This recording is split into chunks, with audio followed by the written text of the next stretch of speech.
এখানে মিস্ত্রি যখন কাজ করছিল তখন সে সেখানে এই পাতিলের ভেতরে কিছু একটা দেখতে পারে। এরপর বলে, আরে এটাই তো সেই মোবাইল এবং টাকা যেগুলো কালকে মালিকের আত্মীয়দের কাছ থেকে চুরি হয়েছিল। তখন এই মিস্ত্রি বলে, আরে বস, ওরা তো আমাদের লুকিয়ে রাখা জিনিসগুলো পেয়ে যাবে, তাড়াতাড়ি চলুন। এরপর তখনই লোকগুলো বলে, আরে ওরা আমাদের দিকে দৌড়ে আসছে কেন, তাড়াতাড়ি করে জিনিসগুলোকে লুকিয়ে ফেল। এরপর তারা লুকিয়ে ফেলে।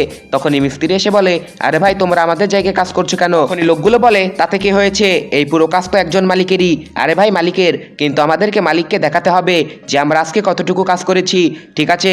তাই বলে লোকগুলো চলে যায়। তখন এই মিস্ত্রি বলে, আরে চেক কর জিনিসগুলো ঠিকঠাক আছে কিনা। হ্যাঁ, সব কিছু তো ঠিকঠাকই আছে, সন্ধ্যার পর কাজ শেষ হলে এগুলো নিয়ে আমরা পালিয়ে যাব। তখনই মালিক আসে। এরপর বলে, কিরে, কালকের চুরি হওয়া মোবাইল এবং টাকা পেয়েছিস? লোকগুলো বলে, না বস, পাইনি। এরপর এই মিস্ত্রিগুলো মালিককে সবকিছু বলে দেয়।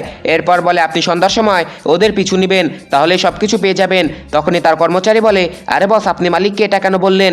আরে তুই চুপ কর, যখন দুপুরে খাবার সময় হবে তখন তুই ওদের ব্যস্ত রাখবি, আর এই সুযোগে আমি সব কিছু বের করে নিব। এরপর যখন দুপুরে খাবার সময় হয় তখন এই মিস্ত্রি গিয়ে সব কিছু বের করে নেয় এবং সেটিকে আবার সাজিয়ে রাখে।